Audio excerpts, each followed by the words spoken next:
everybody. It is July 23rd. You're listening to the Mo News Podcast. I'm Moshe Mununu. And I'm Jill Wagner. This is the place where we bring you just the facts. And we read all the news. We try to keep up with the news. We read between the lines so you don't have to. Operative word is we try to keep up with the news. Jill, but I it's don't a think fire anyone hose can. right now. It is a fire hose right now.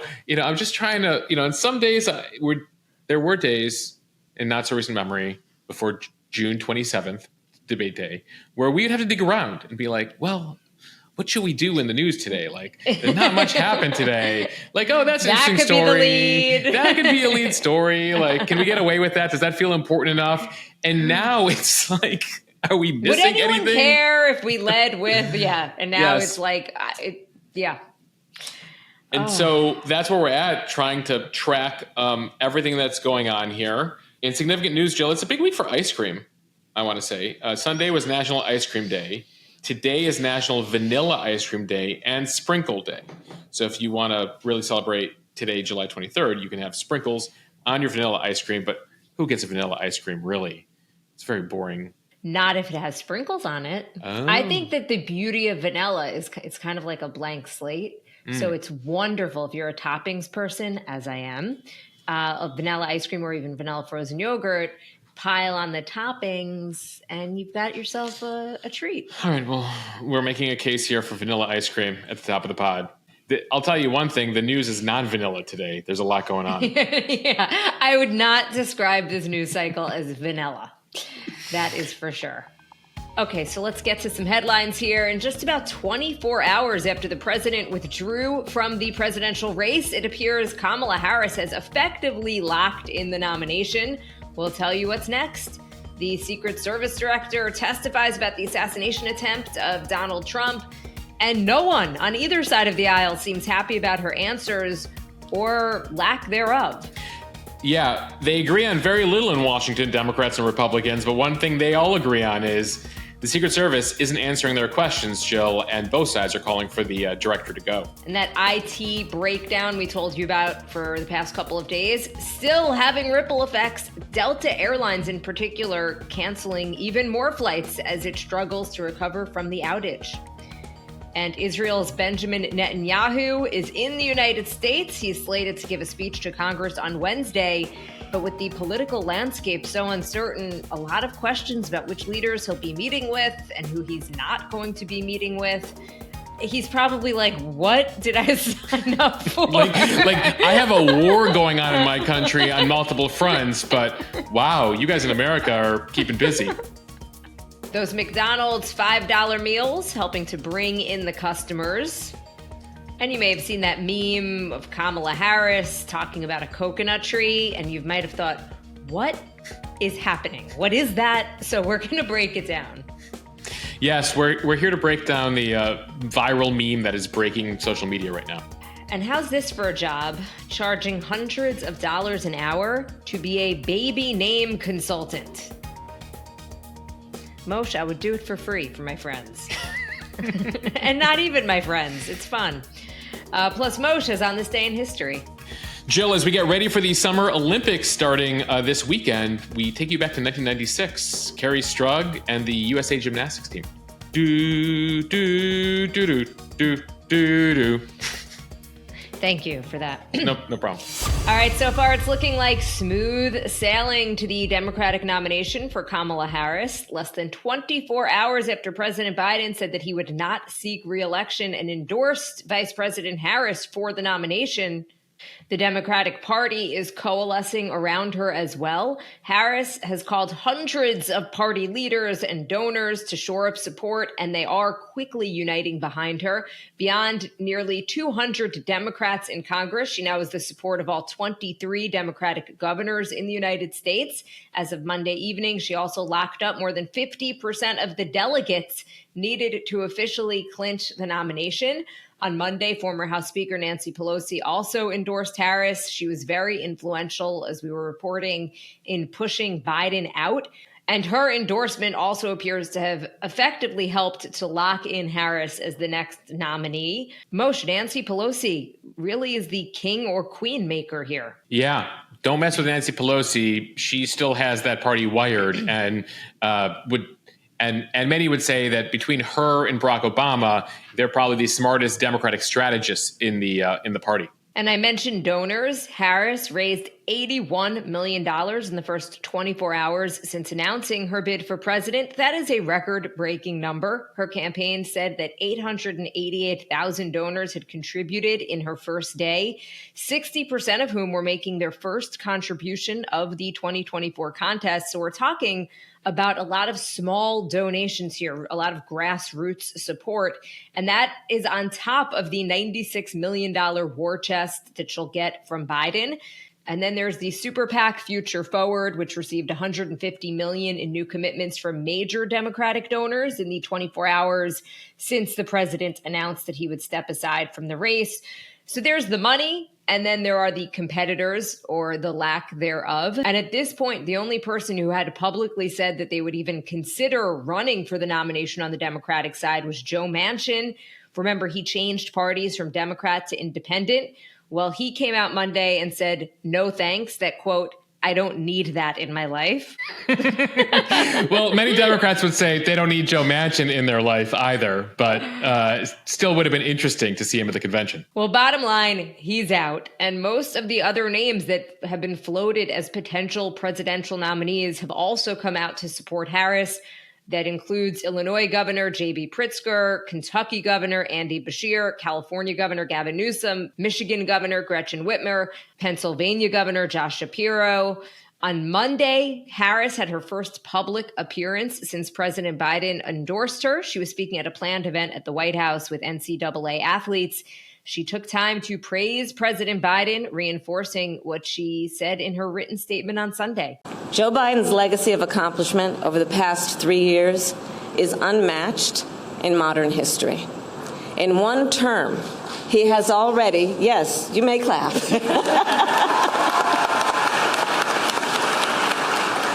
In one term, he has already surpassed the legacy of most presidents who have served 2 terms in office. Moshe, there certainly was a lot of excitement surrounding this entire event, certainly more than there would have been if it was just a normal NCAA athletes coming to the White House to meet the vice president. So far, it looks like Harris, while not quite the official nominee just yet, has really injected some new excitement into the Democratic campaign. And that is something that we're hearing from the Mo News community. Yeah, well, going into Sunday at 1:46 p.m. Eastern time when Biden dropped out, you couldn't have had less excitement in the Democratic Party, especially following that debate June 27th, the war that was happening among Democrats, the overall lack of excitement, especially among young voters, among party activists. I was hearing from people they were having trouble getting basic volunteers, like loyal volunteers who've helped out with Democrats many elections past, coming out for Biden. So I think no matter what, whether it was Kamala Harris or anyone not named Joe Biden, you were going to have a certain level of excitement. But certainly here, off the news on Sunday in the way that it was done, you're seeing it with the grassroots fundraising here, remarkable number. Just by way of comparison, the $81 million figure that Kamala Harris raised in 24 hours, Biden's first quarter, a 3-month period, raised $72 million. And they thought that was pretty good. So they did in one day more than what the Biden campaign did in a 3-month period earlier this year. So we're hearing from Democrats, from independents. Jill, we heard from people in the Mo News community who were on the border here, who saw fatal flaws with both candidates, who've decided they want something different. They just didn't want a Biden-Trump election, and they were going to sit out or vote third party. And they're like, you know what? Harris is somebody new. She's 20 years younger than Trump. I want to learn more about her. Now, there are those that have also reached out that say they're skeptical. They don't know what she stands for. She didn't go through a primary process. Will she stand for everything that Biden stands for? Or does she have her own views? That's something that she will have to lay out in the coming weeks and months through interviews and speeches. Is she wedded to Biden's policies? Will she differ? Will she zag where he zigged? She has, of course, the big convention speech coming up in August and other venues where she's going to have to make clear where she stands on foreign policy, on key domestic issues, priorities that he laid out. She's a different person. Now she's the top of the ticket. So where will she stand? Notably, Jill, she's been working the phones here, moving about. She talked to President Clinton, President Obama, Secretary Clinton, Senator Schumer, the head of the Democrats in the House, Jeffries. She spoke to key constituency groups, the progressives, the Hispanic caucus, the Black caucus, a whole number of governors here. So she really has been trying to consolidate support very quickly. Her team put out on Sunday that she was in a hoodie eating anchovy pizza with her staff, making 100+ phone calls in a matter of a few hours.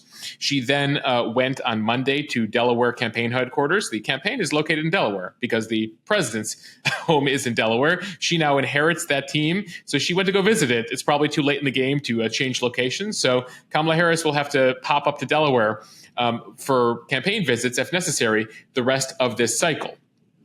She's got 105 days left before Election Day. Early voting begins in September, just over a month away. Will that debate happen on September 10th? Still up in the air. Apparently, Trump is debating it. He has toyed with calling her an illegitimate candidate because of the process here. But can he stop himself from not engaging that debate? Does he not want to elevate her? That's going to be an interesting thing here to watch among the many things that we're watching in the coming weeks. You mentioned that she's consolidating delegates here. Remember, Biden won 99% of the delegates. He has now allowed his delegates to move to Harris. Or move to anybody, but frankly, Harris is the only viable candidate that's currently running here. So already in the first 24 hours, you saw the Florida delegation, the Connecticut delegation, the New Jersey delegation, who were committed, pledged to Joe Biden, say, we're now pledged to Kamala Harris, which is how she's locking in all these delegates. So she's going to need just about 2,000 delegates ahead of the vote by the convention, and she is very quickly on her way there. I mentioned her views. We're going to wait to see if any have evolved over the last couple of years, but we should note that she rarely strays here from party orthodoxy. She is to the left of Joe Biden. She started off as what's called a California moderate by Democratic standards, but to the left of pretty much the rest of the party. She was tough on crime. She was the attorney general. She was putting people behind bars. And then she evolved to become what she called a progressive prosecutor, calling for investigations into police shootings, opposition to the death penalty, dealing with racial inequalities in the criminal justice system.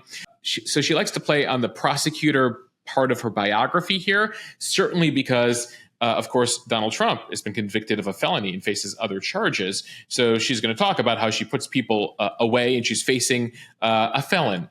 That'll be part of her shtick here. At the same time, you have Donald Trump saying, so much for a prosecutor. You were in charge of the border. Biden put you in charge of the border. And we've seen a surge of undocumented migrants, people illegally coming across the border, some of whom are committing crimes. So what have you done about that? He's also coming at her from the left, where he is trying to draw a wedge between Harris and elements of the Black community, where she says, where he makes a point of noting that 10 years ago that she was incarcerating minorities, Black criminals in an unfair way. So we'll see what happens there. So those are some of the things that she'll run on. Potentially, we'll see where she stands on foreign policy issues. We'll see where she stands on other domestic issues. She's pretty traditional here on Democratic issues when it comes to climate change and abortion. And she stands by how Biden here has fought inflation. So that's where things stand there. As far as weaknesses here, we did mention yesterday that she did drop out of the Democratic primary back in 2020 before a single vote was cast, had trouble managing her campaign, figuring out where she stood. She flip-flopped on a bunch of issues. She did struggle to find a voice and a role early on in her vice presidency. By the way, we should mention that does happen with other vice presidents. There are questions as to her early staffing and why she had a whole bunch of people leave her in the beginning. And then, of course, there's the issues, in particular, again, immigration. She was assigned the border. There were the record levels of the surge of migrants over the last few years. There are questions as to how seriously she took that role, how infrequently she visited the border, if at all.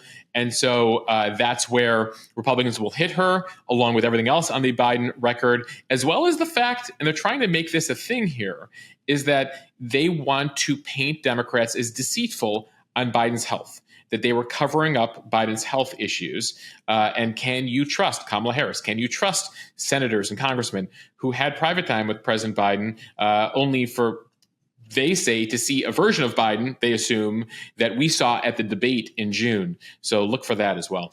All right, now to a very contentious hearing on Capitol Hill Monday. The head of the Secret Service, Kimberly Cheadle, appeared in front of the House Oversight Committee to answer questions about what went wrong leading up to and on the day of the assassination attempt against former President Trump.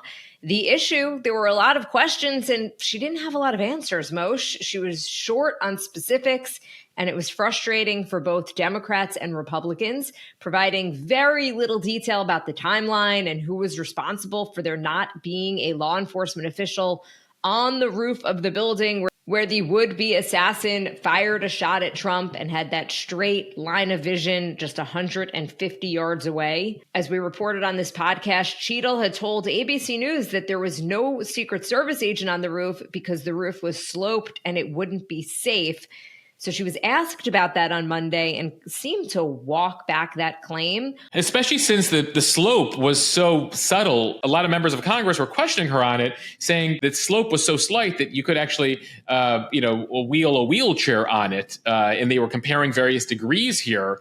And she didn't have much to say about that. Yeah, all in all, Moshe, I listened to most of the hearing, and she wouldn't even answer some of the more basic questions. I want to play this one clip. It's House Judiciary Chair Jim Jordan, a Republican of Ohio.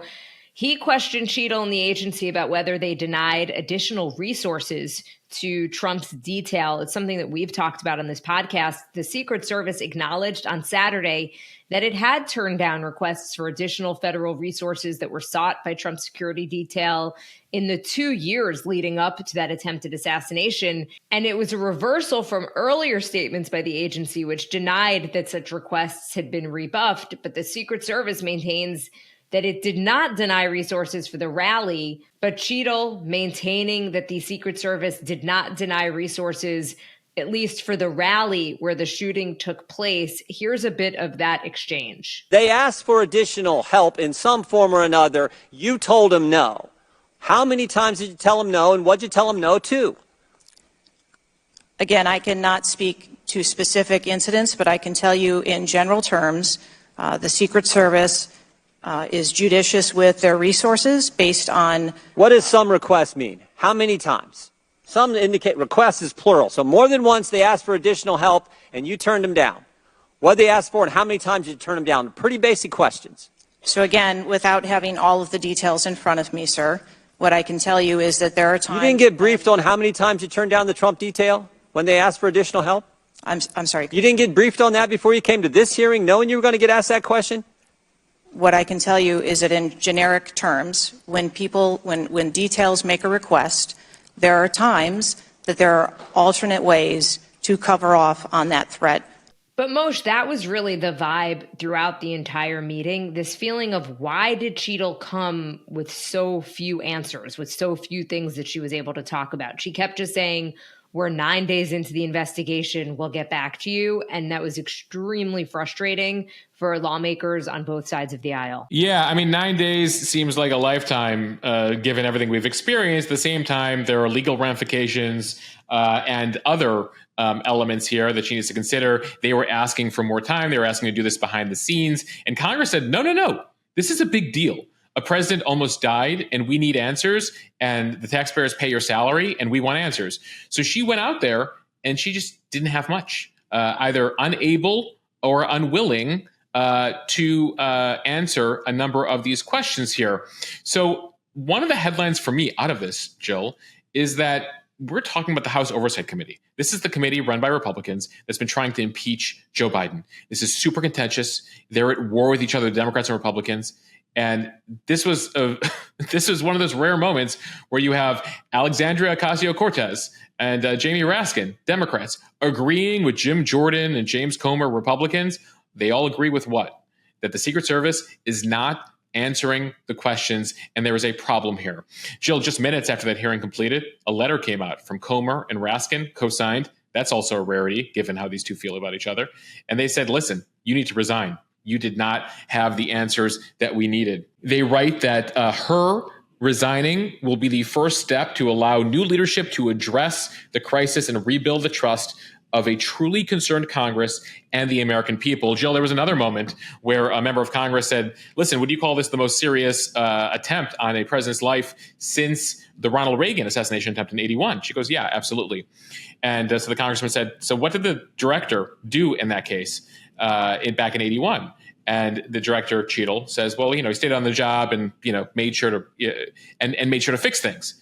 And the congressman says, no, he resigned.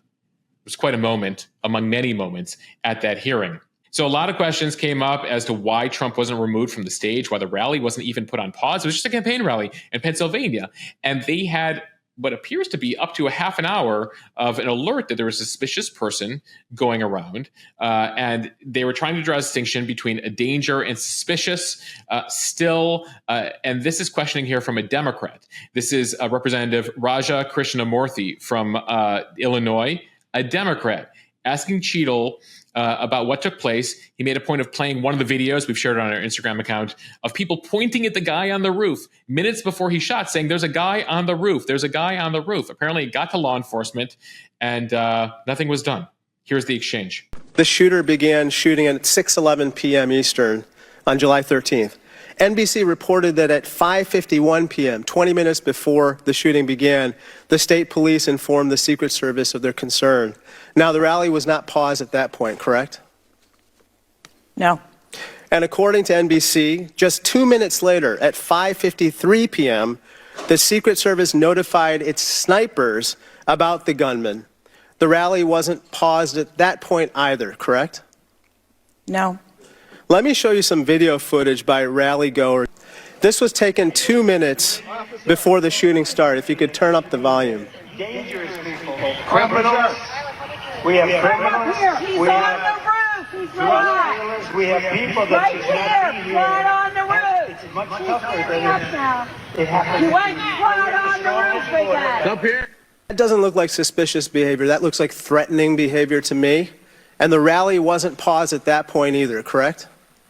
I can tell you, as I stated earlier, sir, that the moment that the shift surrounding the president were aware of an actual threat. That's a threat right there. The guy's on the roof and everybody's yelling at him. Yes. And directing the officer's attention to him. The rally was not paused at that point, correct? We are currently still combing through communications and when communications were passed. Jill, a lot of difficult moments there where, again, very few specifics from the Secret Service, a lot of questions here. We talked on yesterday's podcast about how they have a lack of resources, how she actually said at the hearing that they have about 8,000 agents. They actually need 9,500 agents, they think, to actually deal with the amount of protectees they have now between former presidents, their families, just to deal with all the threats these days. And so there's a huge resource issue here, which leads to the question, have they asked for more from Congress? How has that gone down? So I imagine more of that will come out in the days ahead. But in the meantime, still a lot of questions about what took place on July 13th. Time for the speed read from the New York Times. 3 days after planes around the world were grounded by a technology outage, Delta Airlines is still struggling to get stranded passengers to their destinations.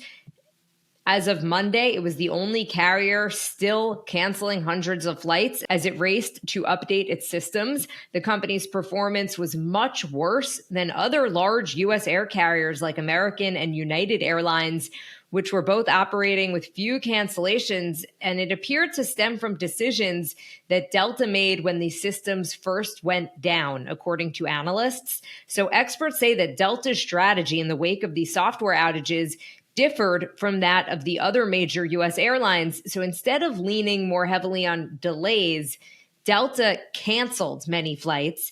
And that means that they now have to find open seats on flights that are already pretty packed and heavily booked.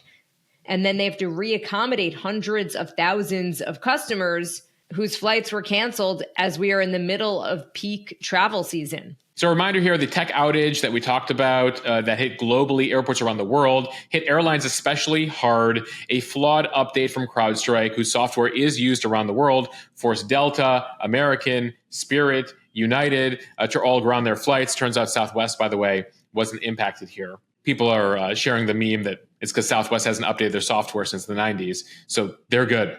Yeah, the fax machines were not impacted. If you're still working off of DOS, you're good. MS-DOS, you're good. Anyway, Delta apparently has been the slowest to restore its operations. American and United are back up to mostly full speed here.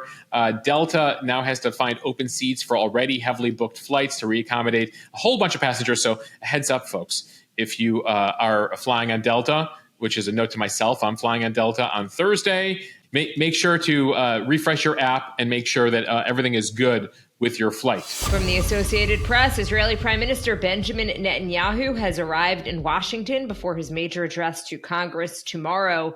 With ongoing efforts to bring about a ceasefire between Israel and Hamas, rising concerns about the war spreading to Lebanon and Yemen, and the wild roller coaster of the U.S. election, Netanyahu's speech will be closely watched. Before stepping on the plane, Netanyahu said that he would be emphasizing the theme of Israel's bipartisanship in his speech, and said that Israel would remain America's key ally in the Middle East, regardless of who the American people choose as their next president.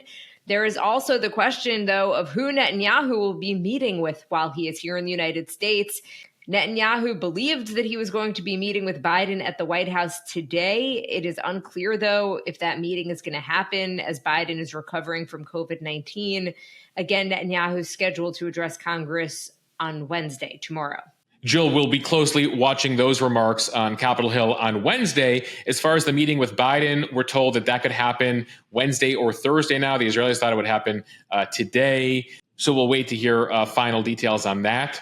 Netanyahu is also set to meet with Vice President Kamala Harris at some point. Of course, she looks like she'll be the next nominee here. And we should note, she's been more critical of Netanyahu than Biden has. So it'll be interesting to see if she decides to take a different policy when it comes to Israel and the conflict there, if she was to become president. In the meantime, of course, Biden remains president, so it remains his policy. As far as that address to Congress, sometimes you have vice presidents who attend those speeches when foreign heads of state speak before a joint session. Kamala Harris is not. Remember, when you're vice president, you're also the president of the Senate. That's the ceremonial role. So you sit in that slot behind the speaker. She had plans prior to this, and she's decided to keep those plans. So Netanyahu will be addressing a larger group of Congress, but there's a lot of members who are sitting out, particularly on the Democratic side, who are unhappy with his leadership and his execution of the war here. As far as Netanyahu's audience is here for the speech tomorrow, a lot. Here domestically in the U.S., foreign partners, as well as everyone in Israel will be watching for clues as to what comes next here when it comes to the ceasefire, when it comes to the overall campaign, what happens next. You know, the relationship has been extremely contentious between Netanyahu and the Biden administration for a number of months here. They're feeling that he's not listening to them, that, he is continuing to conduct the war in certain ways for his own domestic political purposes. In fact, there's some people around Biden who are saying, look at the contrast. Joe Biden has stepped back for the sake of his country. Netanyahu, despite his unpopularity, despite being the prime minister who was in charge when the worst tragedy in Israeli history happened on October 7th, has remained as prime minister and intends to remain as prime minister. The last time Netanyahu addressed Congress was back in 2015. At that time, it was at the invitation of the Republican Party. He made a point of being particularly critical of the Obama administration. President Obama and at the time, Vice President Biden were not very happy about that. And so I'm sure that's in the backdrop here as Netanyahu addresses Congress now 9 years later. Netanyahu has asked for a meeting with former President Trump while he's in the country. That could happen as soon as today or tomorrow in North Carolina. So we'll look out for that. From CNBC, McDonald's will extend its $5 value meal beyond its initial 4-week window in most U.S. markets. The fast food company saying it has been driving traffic back to restaurants. Execs say nearly every business unit encompassing 93% of its restaurants voted to extend the promotion. The $5 value meal rolled out on menu boards starting on June 25th, and it was initially set to last just about a month. It includes a McChicken or a McDouble, 4-piece chicken nuggets, fries, and a drink, and the combo costs substantially less than purchasing those items individually. This speed read brought to you by McDonald's. No, I'm kidding. I was going to say shocking. People actually are flocking to somewhere that they can get a $5 meal. There you have it. It turns out that people are into the whole cheaper food. So there you have it. It does come as McDonald's is among the many fast food establishments and restaurants that are trying to offer deals to get consumers back in as they all faced inflation-fueled hikes in recent years. Burger King, Wendy's, Taco Bell, even Starbucks have offered deals in recent weeks and months here, looking to bring prices back down to earth, Jill. Grocery prices have not been on my radar at all, Moshe. So This issue, you could say, Jill, didn't just fall out of a coconut tree. No. And that is a very nice transition, Moshe. This story from NPR and an answer to a question many of you have been asking: what does Kamala Harris have to do with a coconut tree? Not long after Biden announced on Sunday that he was dropping out of the race, Colorado Governor Jared Polis tweeted out just 3 emojis: a coconut, a palm tree, and an American flag. Emily's List, which is the PAC focused on electing Democratic women, explicitly endorsed Harris in a tweet, adding the tree and the coconut to its username. And Democratic Senator Brian Schatz of Hawaii posted a picture of himself climbing up a coconut tree, adding, "Madam Vice President, we are ready to help." Okay, so what is this all about? The coconut tree meme originates from a May 2023 speech that Harris gave at the White House. It was an event for advancing opportunities for Hispanic Americans. At one point near the end of her remarks, she talked about how the initiative's work would be focused on young people, but it should also take into account the needs of their families, teachers, and communities. Quote, "Because none of us just live in a silo, but in the context of the world." Take a listen. Everything is in context. My mother she would give us a hard time sometimes, and she would say to us, "I don't know what's wrong with you young people. You think you just fell out of a coconut tree?" You exist in the context of all in which you live and what came before you. So many of you may have heard that soundbite or seen it on social media. More likely, the moment was first memed in earnest in February. So the remarks happened last May, and then they sort of blew up over the winter, when for a period of time you probably couldn't open Twitter if you're a X user without seeing clips or references to those remarks. Now, initially it was right-wing Twitter, it was conservative Twitter mocking her laugh, but now the Democrats have taken ownership of the remarks, saying, actually, there's nothing to mock her about. The quote is pretty straightforward. And so the meme took on a new life this summer after Biden's debate, as there was speculation about whether he would drop out. Harris supporters, who apparently are now known as the K-Hive, Jill, the K-Hive are the Kamala Harris supporters, were waiting in the wings. And so they embraced the coconut tree. Everyone was memeing the coconut tree. So while it was initially conservatives trying to mock Kamala Harris, now it is Democrats taking pride in being members of the coconut tree, or all things coconut tree. Charlie XCX, the singer, there's been a remix now of her song Von Dutch with Coconut Tree. There's a Britney Spears Gimme More remix with Coconut Tree. Democratic operatives are talking about being coconut pilled here. So apparently this whole thing is blowing up. Google searches for coconut tree are climbing. So we're here on the Mo News podcast to tell you why that is. And here I thought this was all about the children's book, Chicka Chicka Boom Boom. If you've read it, you know what I'm talking about. The coconut tree, Jill. Be ready to hear. A told B and B told C. Well, and this speaks to a couple things, which is Kamala Harris, they've memed her in a number of ways. And so she's trending on TikTok and on social media in a way that you never saw Joe Biden trend. And you often see Donald Trump trend. So, you know, they're with that excitement now around Kamala Harris, they're pulling sound bites from her. And you're starting to see her memeified.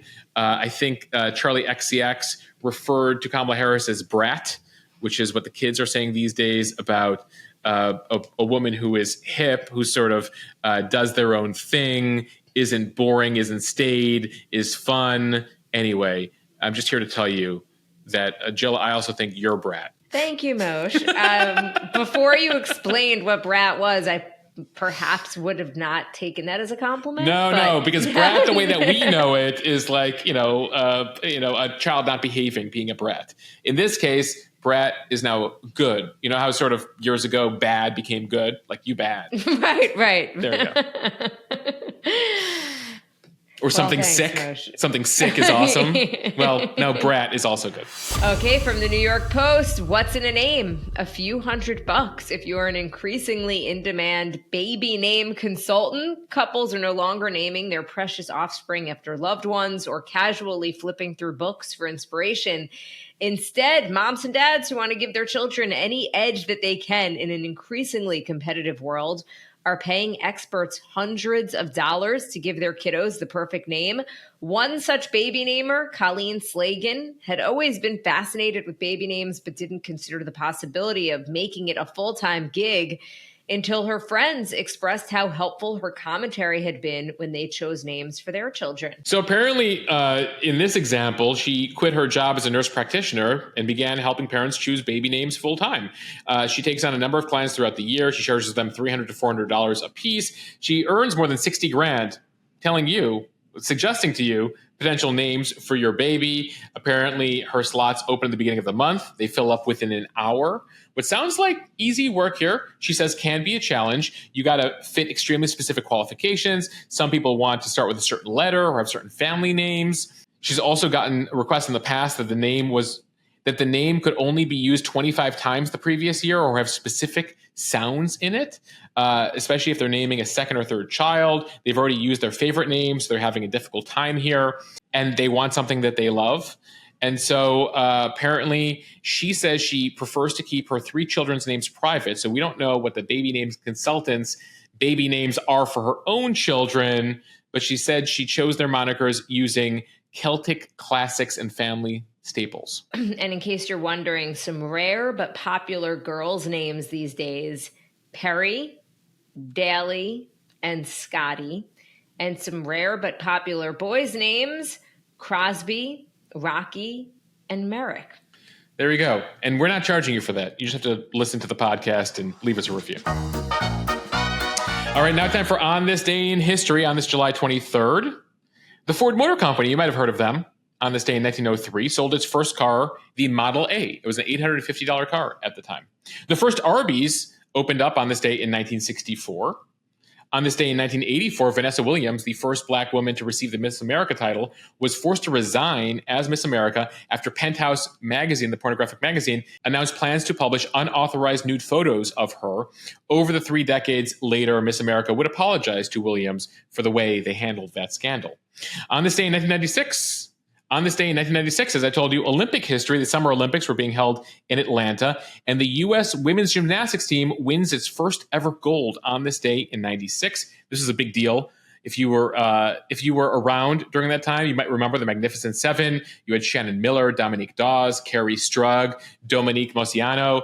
Carrie Strug, of course, injured herself executing a near-perfect vault landing. She would appear on SNL. It was a whole thing. But it was a big deal because until then, we would lose to the Soviets every single time, and we'd never won a gold before. The hope is that we win a gold again this year in Paris. And we end here with music. Bon Jovi released You Give Love a Bad Name on this day in 1986. Jill, apparently it was a combination of 2 songs, one written by Richie Sambora, another written by the writer there, Desmond Child. John Bon Jovi was there. They were in a basement. One of them had a song called Shot Through the Heart. The other one had a song called You Give Love a Bad Name. They combined it. Music history. If you can't choose one, do both. You do both. Well, we told you yesterday about Bohemian Rhapsody on this day, the July 22nd on this day, where in that case, the lead singer, Freddie Mercury, comes in and says, I have 3 songs in my head. I'm going to combine them all into one for Bohemian Rhapsody. In this case, it was a combination of 2. A true Gemini song. There you go. All right, everyone. Thank you for listening to the Mo News podcast. If you like what you hear, share this with your friends. It helps us grow. Follow us, subscribe so you don't miss an episode. And as always, please review us in the App Store. Thanks for listening, everyone. Jill, do you think today will be a quieter day than yesterday? Well, the minute I say yes is the minute it won't happen, as is the rule in news. That's so true. I'm going to say, no, I think it's going to be another busy day. All right, stay tuned, everybody. Bye.